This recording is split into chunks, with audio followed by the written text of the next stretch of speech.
Assalamu alaikum, everybody. This is Khaled Beydoun, talking to you from Detroit, Michigan.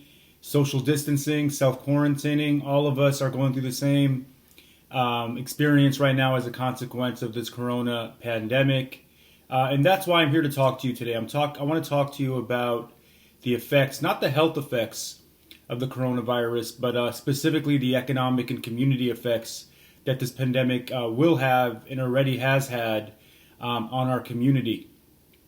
And to highlight some of the key points that inshallah should motivate you to focus on the most vulnerable elements of our community who will be in dire need, who will be in sore need of support from us in the coming months. So we all know that this coronavirus pandemic, also called COVID-19, has been spreading like wildfire here in the United States over the course of this last week. We know that test kits aren't available. We know that places like New York, California, Washington State are being ravaged by this disease as all of us sit home, watch the news, talk to loved ones, view social media, hear the alerts on WhatsApp and so on and so forth. All of us are really consumed by this virus. And many of our community members, Muslim communities across the country, are being laid off, are having questions about how they're going to pay their rent, how are they going to pay their bills, how are they going to make sure their children who are at home and not going to school can be looked after, can be fed. A lot of economic concern and justifiable economic concern coming in the near future, not only within our community, but the country at large. But as Muslims, we're about 9 to 10 million people in this country, and we're feeling the economic effects of this coronavirus in a very stark and direct way. So I decided to work closely with Baitulmaal, which is a foundation which raises funds for different Muslim causes, to really do two things: bring to the forefront that there are elements of our community that are going to be hit very hard economically by this coronavirus. Few people know that roughly 30 to 40% of the broader Muslim American population is at, below, or just above the poverty line. Many members of our community are working shift to shift, check to check, relying on the next paycheck to make sure they can make rent, make ends meet, and provide for their family members. And now with forecasts that roughly 20 to 25% of the country will be unemployed as a consequence of this coronavirus, we're going to have big corporations shut down. We're going to have small shops shut down. We're going to have schools shut down, which leads to people losing their jobs. In Detroit, Michigan, which is a very blue-collar city, the place that I call home, we're seeing factories of all sorts, auto factories, companies that work with the auto plants being shut down. So I've seen from close friends and family members how this coronavirus, only in a week's time, has had a really destructive impact. So what's been on my mind, and hopefully what should be on your mind as well, is how can we help the most vulnerable elements of our community get through a very difficult time like this? We have physicians, we have public health leaders addressing the health side, but how about what comes after this health crisis? What comes after the pandemic is really the everyday practical concerns of how can Muslim families make sure that they have the basic necessities to get by this pandemic. Again, many people are going to be losing their jobs, aren't going to have the ability to pay for basic necessities.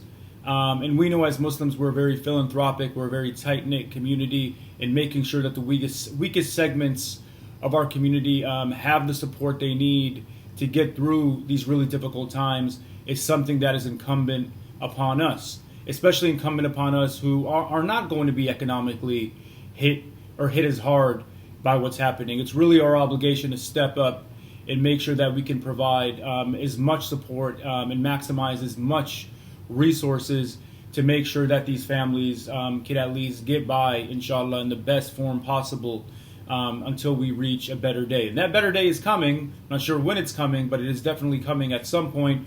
We just have to make sure that we unify as a collective and again help the weakest elements of our community during this really challenging time.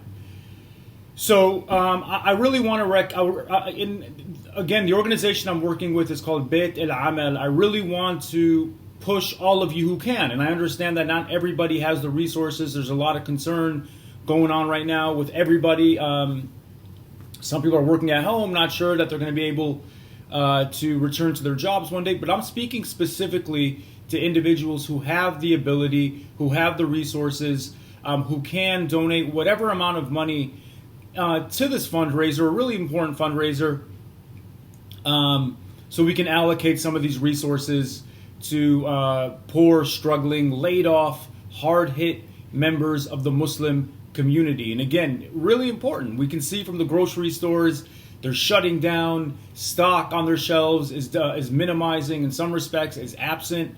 And what's going to happen is individuals who can't access food at the grocery store are going to struggle to be able to provide for their families at home.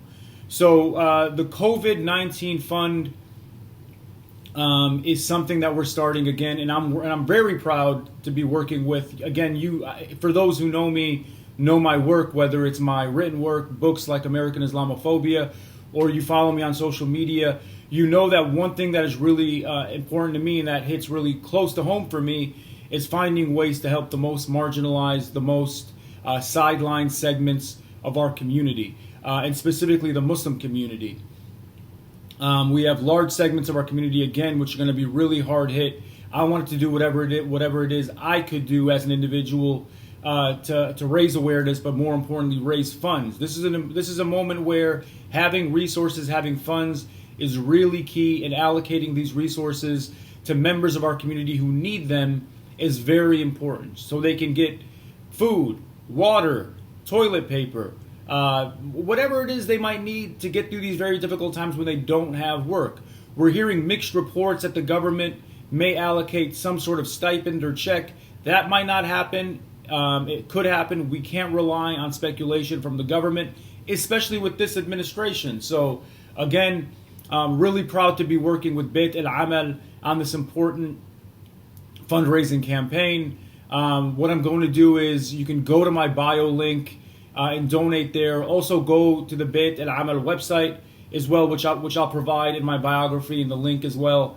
Again, can't emphasize the importance for those who can. Again, I'm speaking specifically to that audience that is hearing this, that can and has the ability to donate whatever it is, whatever amount of money you can, again, to struggling families who are facing that very imminent, that very bleak coming moment, coming chapter of having no work, having no job, having diminishing savings in the bank, having frozen bank accounts, having large payments, whether it be a mortgage payment or a rent payment, and having crying, hungry children at home, and needing the basic necessities to provide for them during this very, very dark chapter. Again, I don't have to echo this because you people who are listening to this firmly understand it is our obligation as Muslims to step up for segments of our community, vulnerable segments of our community who need us